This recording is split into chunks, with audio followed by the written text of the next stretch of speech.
Amar quer mudar pra você se ver melhor. Aqui na TV Assembleia.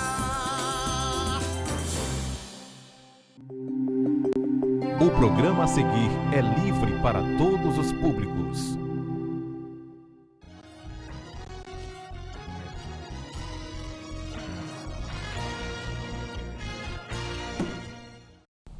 Olá, boa noite. Estamos no ar com o programa Questão de Ordem. Começando Questão de Ordem, eu quero cumprimentar você aqui que nos vê todo dia na TV e também nos ouve na FM Assembleia 96,7, de segunda a sexta-feira. Você pode ouvir também o nosso programa pelas ondas do rádio. Estamos aqui nos dias que antecedem a Semana Santa, a Sexta-feira Santa, mas hoje o Questão de Ordem está recebendo um deputado estadual que foi reeleito para um segundo mandato, inclusive aumentando a sua votação, uma votação maravilhosa.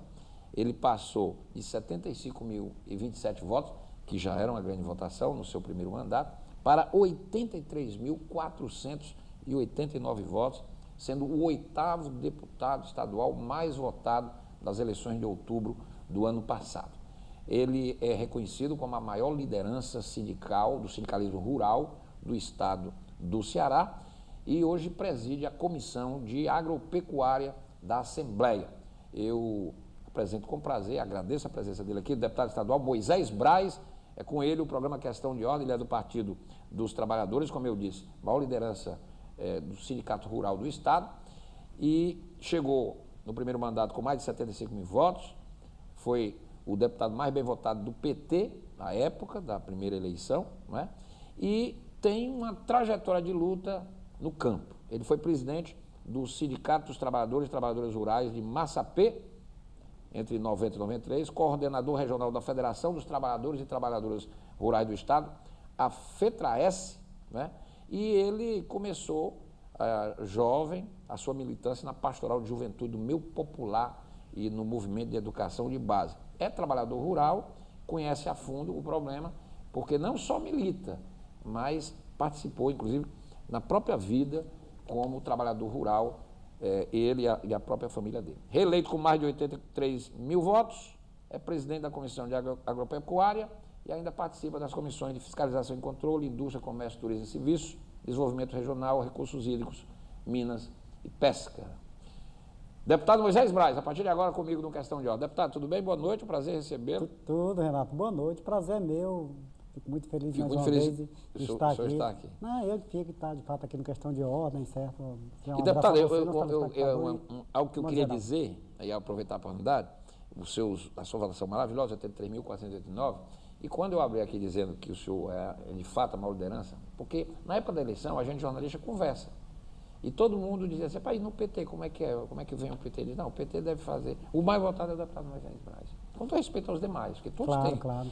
Mas é a força que o senhor traz dessa militância, não é? Como é esse trabalho, deputado? Porque muita gente, 83 mil, puxa, que votação, pensa que isso cai do céu. E não é assim. Claro que não.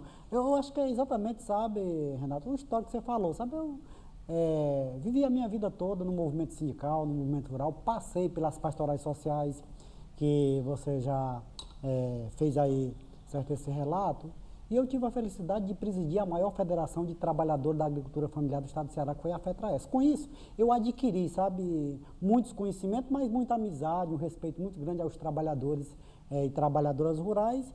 E chegou um momento que a própria federação, os trabalhadores disseram, olha, está na hora, de fato, de ter aí um candidato que nós inclusive chamamos de orgânico, né? Porque a gente sempre votou em bons candidatos, né? Os trabalhadores sempre votaram, mas eles entenderam isso. E foi por conta disso que tanto na primeira como na segunda votação, na minha reeleição, eu tive essa votação, tanto na primeira eleição quanto na segunda, fui votado em todos os municípios do estado do Ceará, mas é claro, isso é fruto também do trabalho. Você vê que eu fico aqui na Assembleia praticamente terça, quarta e quinta, a partir de sexta, sábado, domingo até segunda-feira, normalmente eu estou presidindo aí os trabalhos das comissões ou estou no interior acompanhando as assembleias, o movimento sindical, as lutas de massa, e isso fez com que ainda hoje eu tenha um respeito muito grande dos trabalhadores, porque eu retribuo isso com muito trabalho, certo? Com esses trabalhadores que, de fato, deram para mim tudo que eu tenho hoje, certo? O conhecimento, o mandato parlamentar, as oportunidades que eu não teria tido se eu não fosse, de fato, antes de tudo, sindicalista, trabalhador de origem, mas aqui no parlamento eu tive essas oportunidades que eles me deram e eu sou muito grato a todos os trabalhadores do estado do Ceará que reconhecem em mim, ainda hoje, de fato, essa representatividade. O que é difícil na política hoje, né? A gente tem vários colegas deputados, não só aqui no estado do Ceará, mas no Brasil, que tem uma grande votação, que são legítimos, porque todos nós somos legítimos, mas poucos são representativos, porque são poucos que têm mesmo uma categoria que diz, não, eu represento a categoria e eu tenho essa felicidade, de onde eu chego, eu dizer que eu represento os agricultores familiares e eles se sentem representados pelo meu mandato. É claro que o mandato não é só dos agricultores, o mandato é do povo cearense e eu tenho cumprido isso, certo, com muita maestria e com muita responsabilidade para o povo cearense. Aliás, o que o senhor está dizendo aí reforça o que a gente já conversa nós jornalistas, porque é o seguinte, uma categoria como essa, que tem essa capilaridade, com todo respeito, ela tinha que ter um representante como o senhor mesmo. Não tinha assim, votar, não, vamos um deputado que vai nos representar. Se você tem um deputado que pode ser orgânico, nascido no seio da luta da categoria, eu acho que o sindicato e a FETRAES, a federação, tomou a decisão correta, deputado, porque o seu mandato, claro que pensa o Ceará, a Assembleia discute as questões do Ceará. Claro. Mas não dá para pensar o Ceará sem fortalecer a questão do campo, a questão da agricultura. Não tem como. Não tem. Porque hoje nós temos, inclusive, ainda na agricultura, cerca de 360 mil empreendimentos, pequenas propriedades de trabalhador que trabalha no regime ainda de economia familiar, sozinho ou com um grupo familiar mesmo, sabe?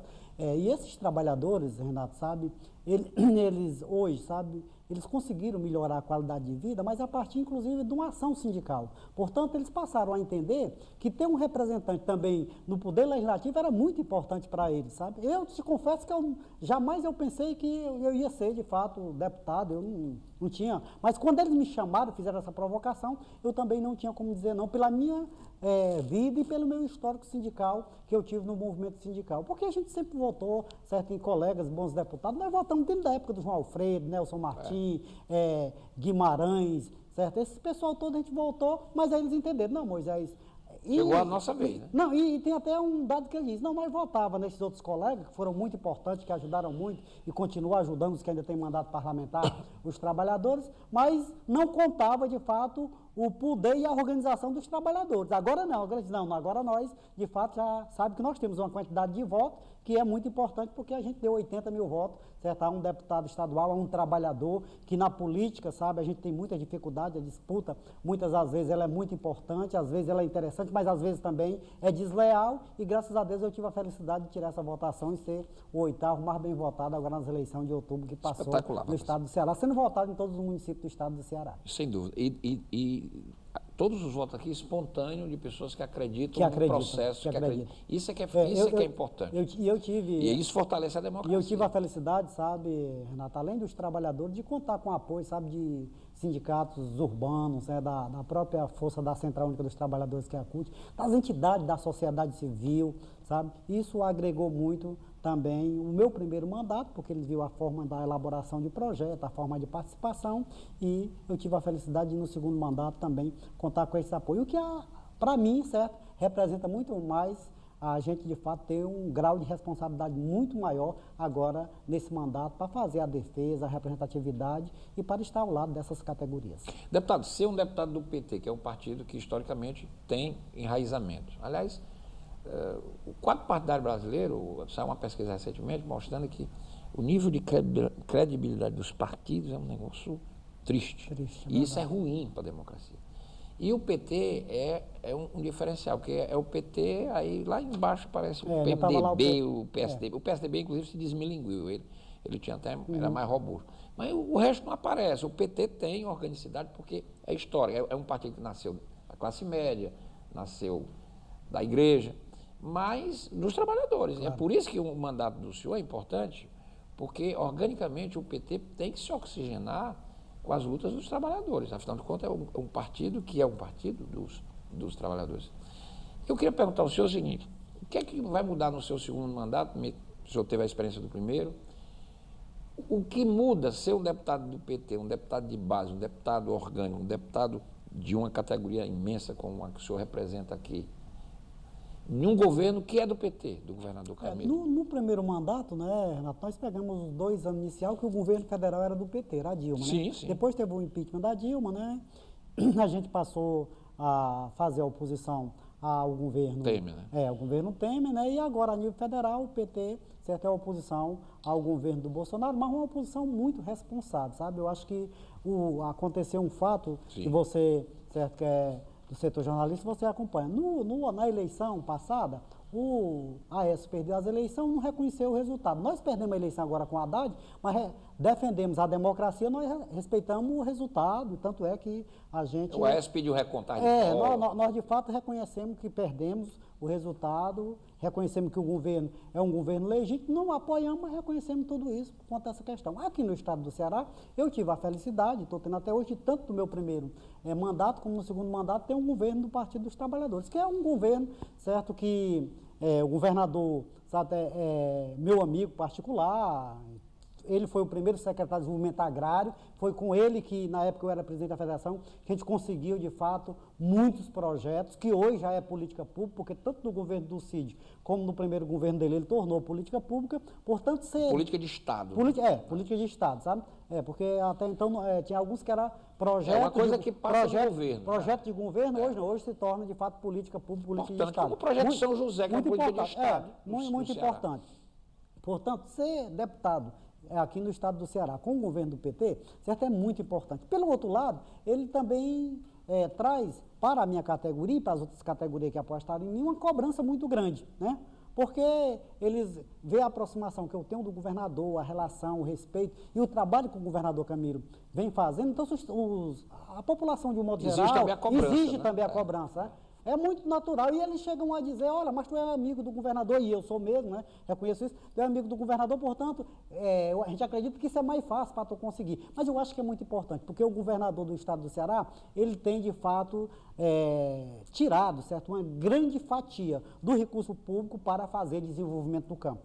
E isso é muito importante. Tem dado essa prioridade? Tem dado a prioridade, certo? Nos programas de abastecimento d'água, na política de convivência com o semiárido, nos próprios projetos produtivos, na relação com os jovens, certo, que estudam nas escolas família agrícola. Portanto, isso é muito importante, mas gera cada vez mais uma cobrança. Mas eu fico feliz, sabe? Eu acho que para mim e para o estado do Ceará é muito mais importante eu ser deputado do PT num governo do PT do que eu fosse deputado num governo de oposição, sabe? Eu acho que dessa forma, claro que quando você é parlamentar, você tem que estar preparado, né, para fazer um trabalho ou no governo de situação ou no governo de oposição. Mas eu acho que é muito importante a gente ser deputado, não só para mim, mas por demais colegas do PT, os outros deputados, ter uma relação com o governador. E para mim, como Partido dos Trabalhadores, eu me sinto muito importante. Mais cobrado, é claro, mas eu acho que é muito importante ter um governador que é parceiro e que tem, certo, uma destinação muito clara de trabalhar a classe primária, aqueles que mais precisam da política pública, e o Camilo tem feito isso.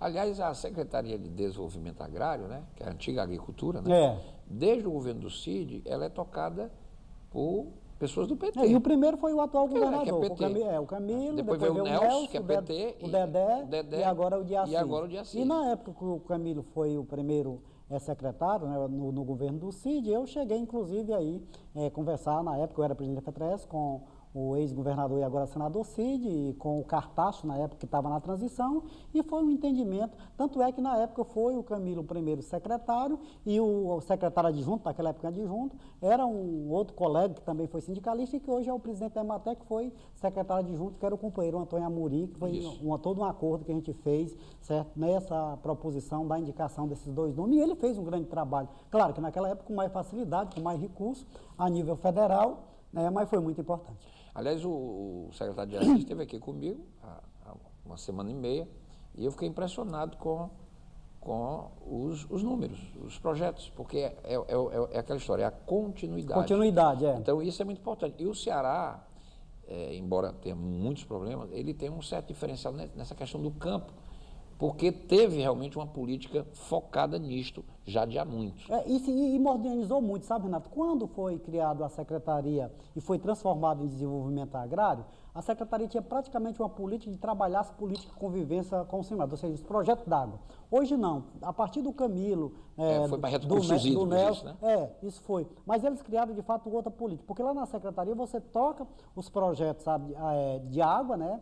mas você também tem os projetos produtivos dentro de uma cadeia produtiva que a Secretaria já determinou, e tem os projetos de mecanização agrícola, que é muito importante. Portanto, é uma cadeia, você tem três grandes linhas de projeto, né? Você continua fazendo abastecimento d'água, você continua trabalhando a mecanização agrícola para diminuir a força de trabalho do agricultor no meio rural, mas você foi para além, você hoje tem uma linha de financiamento que é para beneficiar aquelas comunidades organizadas, aqueles projetos que têm consistência e que têm viabilidade produtiva no setor produtivo. Isso é muito importante, e o DIACIS tem dado continuidade a esse trabalho, aperfeiçoando cada vez mais esses projetos que são executados pela Secretaria de Desenvolvimento Agrário do Estado do Ceará. Estou aqui com o deputado estadual Moisés Braz, do PT, ele é o presidente da Comissão de Agropecuária e é o meu convidado hoje no Questão de Ordem, deputado que é reconhecidamente a maior liderança sindical rural do Estado. Como é que está a relação?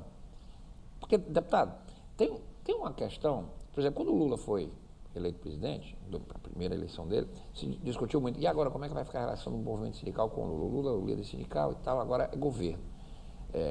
O governo não pode atender todas as reivindicações porque não tem orçamento para isso, e agora vai ter choque. Como é que fica essa relação? É um negócio aparentemente bom, mas não é, porque às vezes aquela liderança sindical passa a ser governo. O governo não é mais sindicato. É de todos, e é de todos, né? O governo é governo, não é mais liderança. Como é que fica aqui no Ceará a liderança, a relação dos sindicatos, que o senhor também representa, com o governo, o Estado, e essas lideranças que têm essa relação muito próxima, a partir do senhor? Como é que fica isso? O senhor disse que é mais fácil, porque é um governo do PT, mas quais são os grandes desafios, os gargalos ainda a serem vencidos, e essa relação, às vezes, não gera atrito, não, deputado? Claro, gera, sabe? Eu acho que em muito momento tem conflito de interesse, né? O trabalhador que está lá na zona rural, quer produzir, quer comercializar, quer garantia de preço, quer mais investimento, sabe? E em muitas ocasiões termina gerando um certo conflito, certo de interesse. Demora, né? Chegar. Demora para ver essa questão toda. Eu acho que é muito importante. No governo do Lula, sabe, o que mais potencializou o crescimento do campo, junto ao movimento sindical, é que o Lula, sabe, de fato, criou uma linha de financiamento para proteger o desenvolvimento do campo, a agricultura familiar, né, que era a linha do Pronaf, e isso fez com que os sindicatos, sabe, organizassem mais a sua categoria, buscassem mais recursos, aqueles trabalhadores que estavam organizados, que têm uma pequena propriedade, ou que não têm uma pequena propriedade, mas que fazem uma produção. Isso ajudou muito, certo? E que nós perdemos boa parte desse investimento, tanto do Banco do Nordeste quanto do Banco do Brasil, a partir, certo, do governo, certo, do Temer, e agora com o governo Bolsonaro. Portanto, a nível federal, que era a linha principal dos recursos, a gente perdeu esse recurso. Isso? Uma boa parte, uma boa parte. Hoje você tem, certo, o orçamento da União para apoiar a agricultura familiar hoje, no governo Bolsonaro, é o orçamento que a gente tinha na época do governo do Fernando Henrique, para você ver o tanto então, que a gente... Um retrocesso.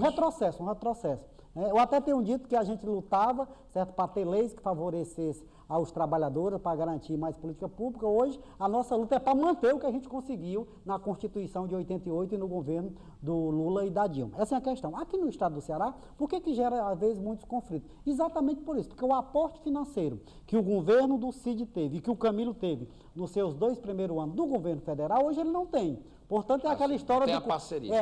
Aquela história, sabe, do cobertor, certo, curto, né? E a gente tem que buscar. E tem uma disputa, porque tem a agricultura familiar, que a gente representa, mas também tem o agronegócio, que gera emprego, que é importante. Tem a indústria, tem o comércio, e nós temos que buscar, principalmente... E o governo tem que equilibrar tudo. Tudo. E nós temos que buscar, certo, dentro do governo Camilo, uma grande fatia. Agora, o que a gente precisa é provar que no meio rural, certo, a gente gera emprego mais barato, a gente gera a maior quantidade de emprego no meio rural, a gente precisa produzir, porque quando a gente, de fato, tem a produção, abastece o comércio e, de uma certa forma, equilibra os preços, até barateia os preços no supermercado, nas feiras livres, e é aí que a gente faz, de fato, esse aporte junto ao governador, para que o governador possa apoiar com... Claro, a gente tem a agricultura familiar, o senhor falou em 300 mil pessoas? Hoje são 360 mil estabelecimentos da agricultura familiar, sabe? E dentro desse contingente, ainda tem muita gente que ainda tem, às vezes, um pequeno negócio na parte artesanal, tem outras pequenas experiências e que têm sido financiadas pelo SEBRAE ou até pelo próprio governo como projeto produtivo, mas é um contingente muito bom que gera de fato emprego, que hoje uma grande maioria já vende para os programas institucionais do governo do estado, para o PAA, para o PENAI. Tem um programa do leite que está muito centralizado aqui na Bacia do Centro-Sul, mas o governador tem sido esse grande parceiro e tem ajudado muito a agricultura. É claro que os investimentos ainda não são suficientes, nós também ainda temos problema de assistência técnica, tanto é que no ano passado o governador fez um concurso público para a Emateco, há mais de 30 anos não tinha, agora está chamando uns técnicos e tem outras empresas, né, que é da sociedade civil que também prestam assistência técnica, porque não dá para se viver hoje no meio rural, Renato, nosso ouvinte, primeiro sem ter a terra ela é indispensável para a agricultura familiar, mas você tem que ter a terra, você tem que ter a água, você tem que ter a energia, você tem que ter conhecimento científico, ou seja, assistência técnica, para poder produzir, e quando você produz, aí sim, você tem acesso ao mercado, portanto o governo tem que garantir preço mínimo, ou a gente tem que comercializar no mercado convencional, porque é aí que vai melhorar a vida dos trabalhadores, e é aí que vale a pena viver no meio rural e produzir, não só mais para sobrevivência, né, para subsistência, mas para comercializar. Então, esses são os principais desafios, o senhor diria? Esses são os principais desafios. Tem um outro que eu acho que nesse momento a gente está enfrentando, que é especificamente da minha categoria, que é esse debate sobre a questão da reforma da Previdência, né? Sim. Ou seja, os trabalhadores rurais hoje... A questão do BPC. Tem o BPC. E tem os trabalhadores rurais hoje, Renato, eles conseguem se aposentar, porque na Constituição de 88... O senhor ouviu a provocação que o Paulo Guedes fez lá na Câmara? Ele diz assim, vamos pedir para eles escolherem. O que o senhor acha daquilo?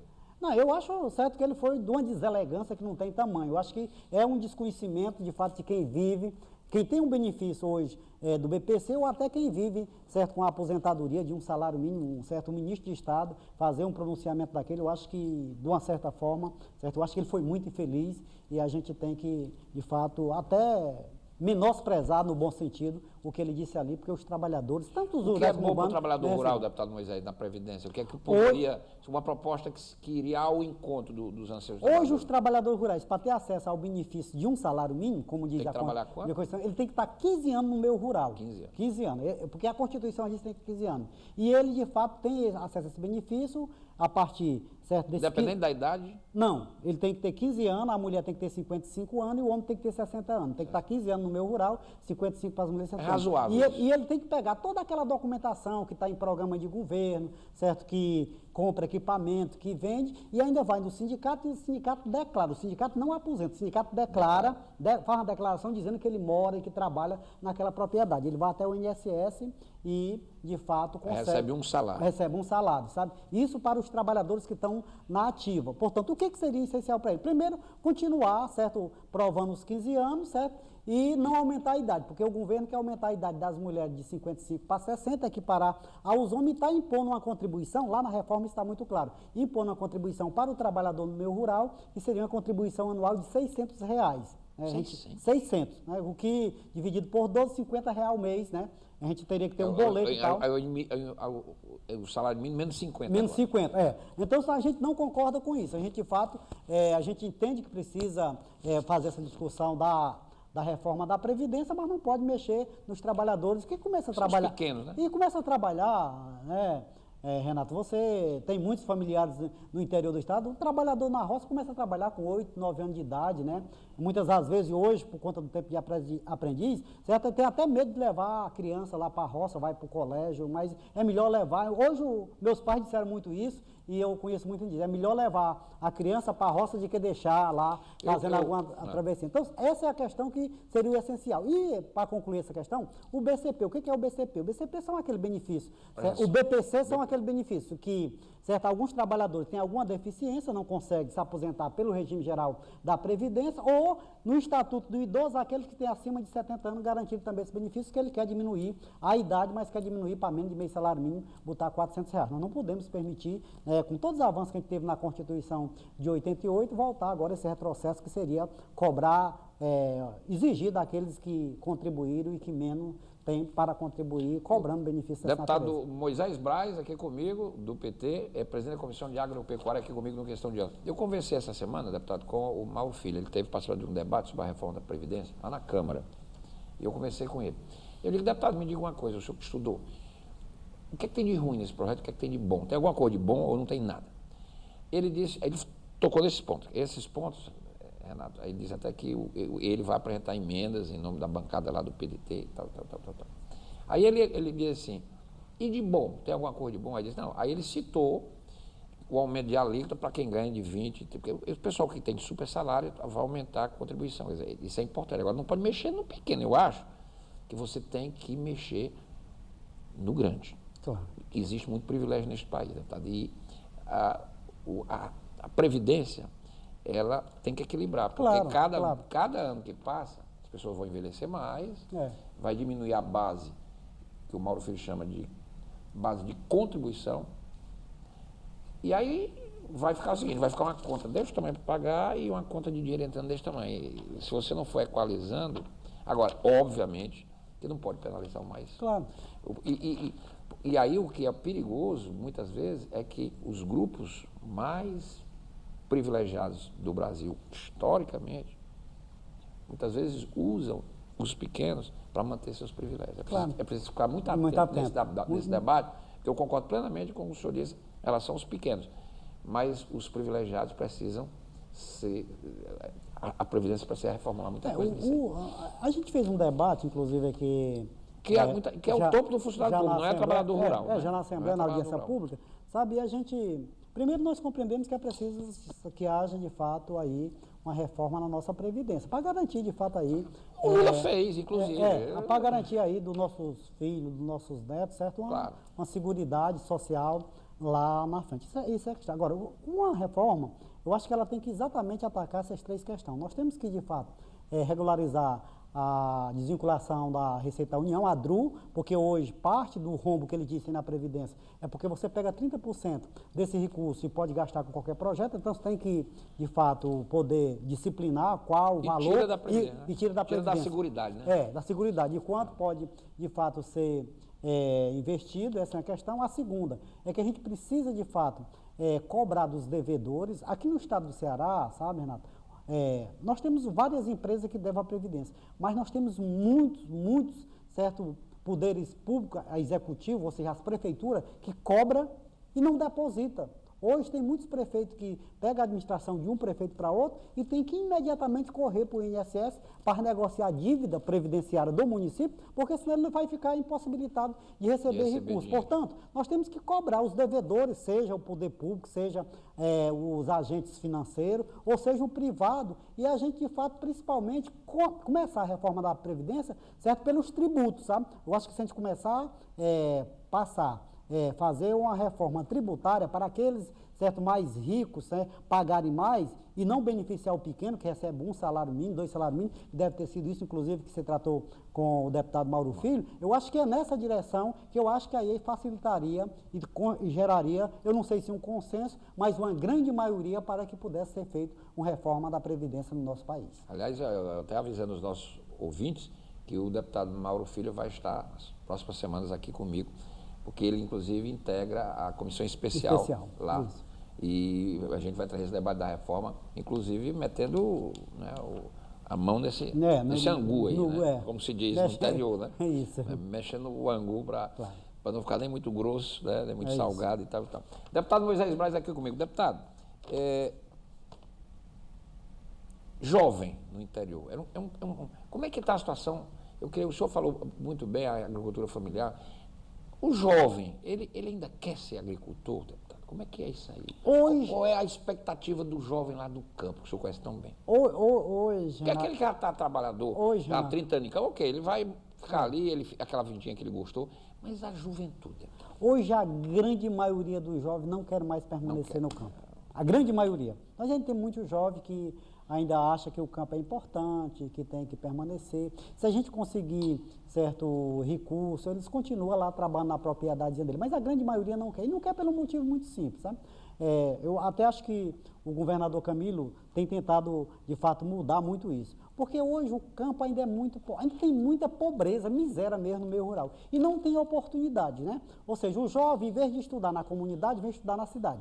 Quando ele chega na cidade, ele encontra, mesmo com todo tipo de violência, de criminalidade que acontece hoje no meio urbano, mas também tem no meio rural, ele encontra na cidade mais oportunidade, e é ali que ele encontra, de fato, a quadra de futebol, a de vôlei, o campo de futebol, uma estrutura, certo, mais opcional, tanto para o esporte como para o lazer. Ele volta para a zona rural, se não for hoje a internet que está em todo canto, ou a televisão, então se isso começa pelo lado cultural e pelo lado, certo, esportivo, empurrando o jovem para a cidade. Pelo outro lado, o lado do desenvolvimento da geração de emprego, ele veja a oportunidade que lá no meio rural talvez seja até mais fácil, mas ele precisa ter clareza que ele vai produzir lá na propriedade, lá com a família dele, mas ele vai comercializar, porque ele produzir e aí baixa o preço, não tem garantia de preço, ou ele não tem como comercializar, por que ele vai continuar estando lá no meio rural? Portanto, o jovem, hoje, a grande maioria, certo, ele tem uma convicção que ele precisa estudar e precisa mesmo, precisa se formar, mas o sonho dele, na grande maioria, mesmo querendo retornar para a comunidade rural, é permanecer na zona urbana para poder tocar os projetos para aquilo que ele dedicou a vida dele, estudou e se preparou. Portanto, a gente precisa que o governo, o nosso governo, o governador Camilo, continue incentivando as políticas públicas e que o governo federal possa olhar também para manter o jovem e que tem a sucessão rural, mas a sucessão rural com jovem, com homens e mulheres no campo, porque senão a gente vai ter uma sucessão rural sem ter gente no campo, como é que isso vai de fato acontecer? De fato, o senhor tem razão, manter essa política da escola em tempo integral, que o Ceará isso, é referência, mais de 120 escolas, isso não pode parar, obviamente que isso aí é que é uma garantia, a escola profissionalizante, de alguma forma, claro. e criar, talvez, uma política de incentivar empreender, claro. alguma forma agora, o jovem empreender. Tem muitos jovens que ele começa, de fato, exatamente, começa a fazer um empreendimento e ele não quer sair. Eu conheço um grupo de jovens, por exemplo, no município de Itauá, certo? Aqui no município de Milhã, certo? Que compraram lá, certo, 3, 4 vaquinhas, estão criando hoje muito caprino e ovino, certo? E estão comercializando, participando da exposição, vendendo. Ele quer vir aqui para a cidade fazer o quê?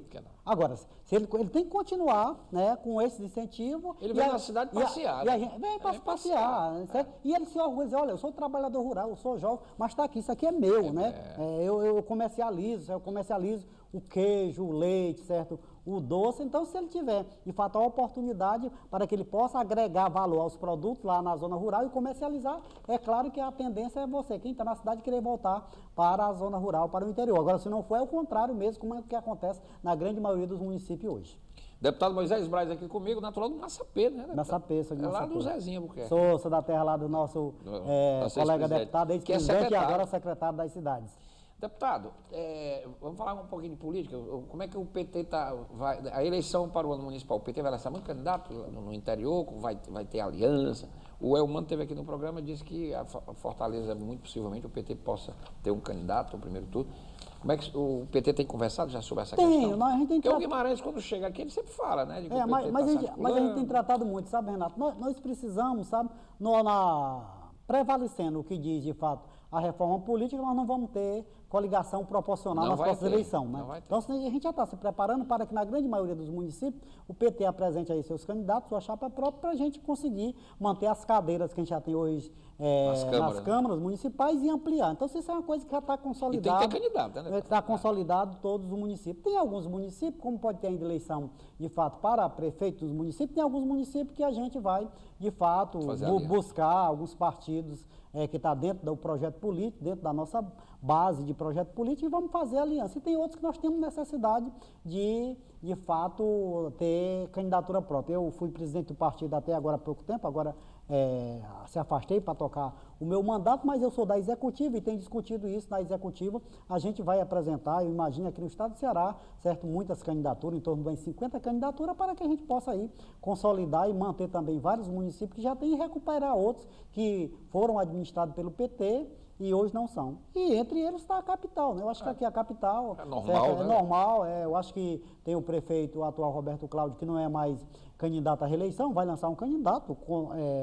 Hoje, a preço de hoje, diria que era o que tem mais condição, porque está com a máquina influencia em todo canto, a gente sabe disso, mas eu acho que a gente está preparando também aí uma candidatura, e o PT deve também ter candidato em vários municípios do interior do estado, inclusive aqui na capital. Esse é o debate interno que o PT está fazendo, mas nós estamos organizando mesmo, são as chapas proporcional, porque vai ser mais difícil até a eleição, você fazia uma coligação, aí era o contrário, né? Você fazia coligação, não saía com muitos candidatos, lançava um candidato. Agora não, agora você tem que ter em cada município a quantidade de vaga que é Mas, possível deputado, de lançar candidato. eu vejo por um outro lado, pegando aí o gancho do seu raciocínio. A eleição para o ano vai ser uma eleição onde o eleitor ele vai ter a oportunidade de se posicionar. Por exemplo, aquelas coligações, cá para nós, tem umas coligações aí que são... Era mero acordo político. Eu voto no candidato do PT, elejo o candidato no vereador do DEM. Nas coligações Então, acontece muito veja isso. bem, o PT que tem uma base, quer dizer, você vai votar na chapa do PT, se o meu não entrar, mas entra outro do PT. Agora Quer dizer, pelo menos pensa... Como a gente diz no interior, agora cada um conta as suas garrafas, né? Não é? Porque é mais razoável. E outra coisa, os partidos agora mostram força. Eu acho que isso é importante, porque depura. Eu acho até que isso depura o quadro partidário. Se a pesquisa que saiu, você começou inclusive falando a pesquisa agora, o PT há 15 dias atrás, né? Se ela representar em 2020 ainda isso, né? A gente tem 15% da preferência do eleitorado. 17, Já né? foi 22, caiu um pouquinho, mas aí tá pronto, 17, mas a gente tem 17% da preferência do eleitorado. Verdade. E isso representa, na grande maioria dos municípios, você ter a oportunidade de eleger certos vereadores nas câmaras Fortaleza, o municipais. PT sempre teve uma força grande. Agora eu acho que aqui em Fortaleza, eu acho que a gente tem, certo, que discutir, certo, como é que a gente vai, nesse processo, né, fazer esse debate político. Eu não defendo, nem para Fortaleza, nem para o interior do estado, que você tenha candidato que não tenha viabilidade eleitoral. Claro que aqui em Fortaleza eu acho que tem, e tem outros interior que tem. Portanto, que eu na própria executiva do meu partido, eu vou defender. Onde tem a viabilidade eleitoral, ganhar é uma consequência. Claro. Mas aí, viabilidade eleitoral, a gente tem que ter candidatura. Não tem por que tem que ter candidatura só para demarcar terreno. Eu acho que é melhor investir nas candidaturas proporcional e não existir nas candidaturas majoritárias naqueles municípios que a gente não tem viabilidade. Aí sim, aí eu acho que deve ver qual é o projeto político que o PT se afina, que a esquerda se afina, que a gente defende a democracia, que faz a oposição a esse governo, para fazer a composição majoritária nesses municípios, que eu acho que é muito mais importante para o projeto político. Até porque a eleição municipal vai começar a desenhar o mapa para as eleições de governo e a presidência da República. Como está hoje, né? A cada 2 anos tem uma eleição certo, dá a diretriz do que pode ser a próxima. Né? Até porque vai ser um espelho interessante. É isso. Deputado, eu queria agradecer, deputado Moisés.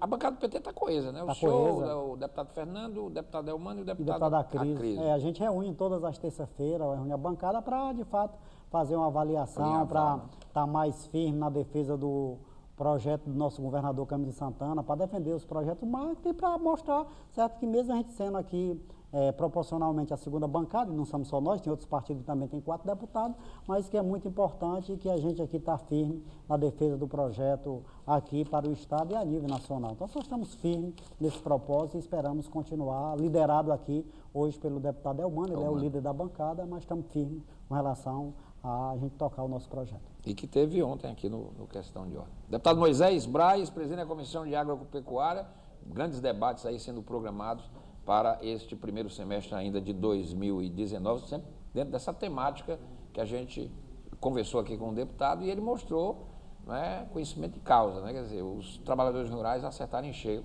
ao recolocar aqui com uma votação belíssima, 83.489 votos, o deputado Moisés Braz para mais um mandato na Assembleia Legislativa. Deputado, parabéns, boa Semana Santa, felicidade e bom trabalho. Muito obrigado, Renato, certo? Para você também uma boa Semana Santa e eu tenho um pedido, certo? Todos os dias da minha vida que eu possa continuar fazendo um trabalho e que eu não, certo, envergonhe, certo, o povo do estado do Ceará. Não só os meus eleitores, mas o povo do estado do Ceará, certo? Muito obrigado e estamos à disposição, que você também tenha uma boa Páscoa para você e para todos os nossos ouvintes. Na santa paz de Deus. Obrigado, deputado Moisés Braz, aqui comigo no programa Questão de Ordem. O programa fica por aqui, a gente volta amanhã. Até lá.